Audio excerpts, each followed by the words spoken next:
Dateline Westwood social note.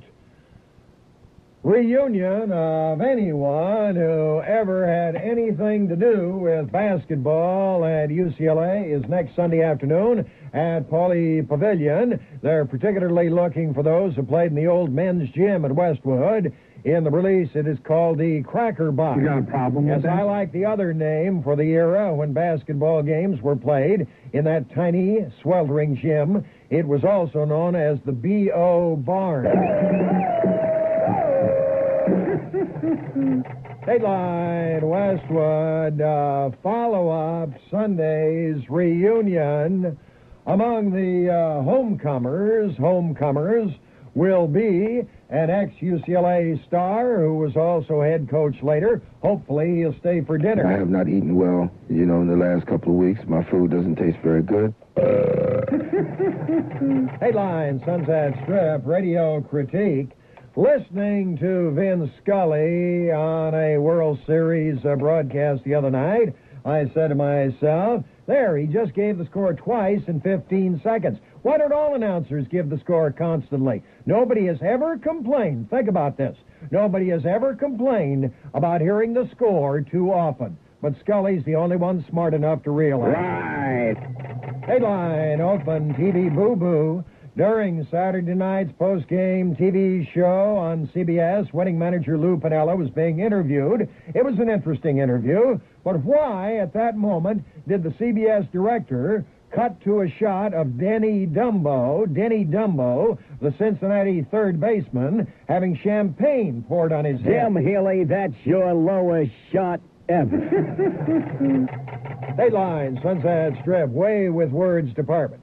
Cincinnati owner Marge Schott began last week by saluting our troops in the Far East. Say what? Yes, she meant Middle East. Get to the point, will you, Jim? Okay, on the victorious post-World Series show Saturday night, Marge amended that a little. Now she was dedicating the win to our troops in the Middle West. She is a lovely lady, and my apologies Yes, I to know, her. mine too. You got a problem with that? Well, only problem I see is Marge Schott could use some geography, maybe even history lessons from Jerome Brown. The Japanese go and sit down and have dinner with Pearl Harbor before they bombed them.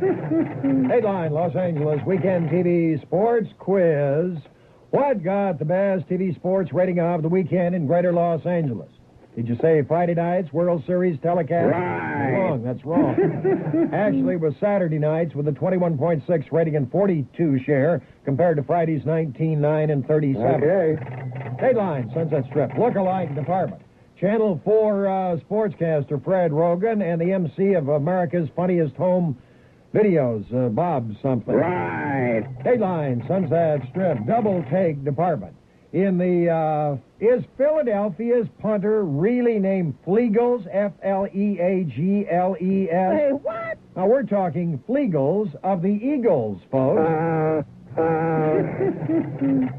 Dateline, Los Angeles, follow-up weekend TV sports ratings. Friday night, with the game getting a 19.9 and 37, the World Series game, the CBS Network postgame show held its audience here with an 18.9 and a 31. But then Channel 2's own local show with the KO Kid plunged to only an 8.7 and 14. You talk about chicken. Hang on. Saturday night, all the commercials on the postgame network show might have been responsible for the audience dropping from a 21.6 and 42 for the game to just a 12.5 and 23. Channel 2's local show then dipped almost in half from laugh to a 6.9 and a 12. You talk about chicken. Dateline, Los Angeles Pro Football Popularity Check.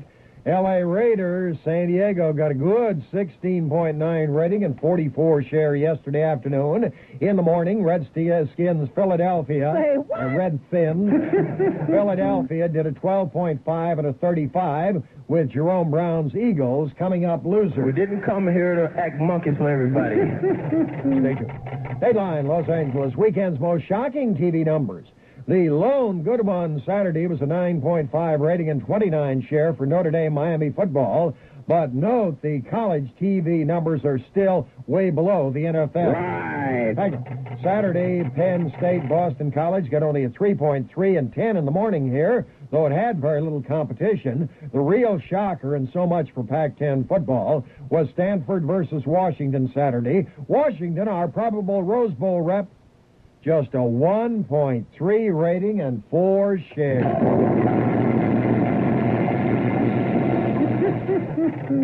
State headline, Los Angeles TV afterthought. From their glory days when the 3 network television stations here had 90% of the audience to the days not long ago when the 3 channels would get 80% in prime time, they continue to fall victim to cable and their own horseshoe programming. Their own horseshoe programming. Right. Get to the point, will you, Okay, James? stay tuned. Okay. Headline, Los Angeles, follow-up example. Friday night at 8 here, despite the World Series game to help them, the World Series, the number 1 show of the night, just hitting its climax, the 3 network TV stations in Los Angeles, Channel 2, Channel 4, and Channel 7, got only 63% of the total audience. Headline, San Antonio, say what department? Listeners Val R. and Barry C. were shocked to hear the San Antonio Pro Basketball Spurs had cut veteran David Rivers. You got a problem with Yes, that? with Rivers gone, that guy won't be able to make his famous speech anymore. And of course, San Antonio has a river. What is the name of that river that goes through? The San Antonio River goes right through the heart of downtown Los Angeles. The dreaded 6 o'clock tone is coming up in 5, 4, 3, 2, 1. You heard it. Yeah, I dig it. Oh, you're too right. Headline, New York City TV critique. George Steinbrenner was simply excellent on the Saturday Night Live TV show over the weekend. Steinbrenner did an opening monologue, then performed in several skits. He looked like a pro. Yeah, I dig Yeah, George did. Headline, Indianapolis. Ron Meyer, coach of the 2-4 Indianapolis Pro Football Colts, didn't even ask police protection after getting a death threat in the mail. Headline, New York City afterthought, George Steinbrenner. In his opening monologue on Saturday Night Live, George admitted he was no vaudevillian. He said, I don't do shtick, I don't do magic, I'm not a juggler, and I'm not going to catch a bullet in my teeth tonight. I hope. I don't think that's funny. I thought it was brilliant. Headline, Milwaukee court report. Marquette will pay $1.5 million to a male cheerleader who broke his neck during a gymnastics stunt in 1983. Headline, Athens, Georgia.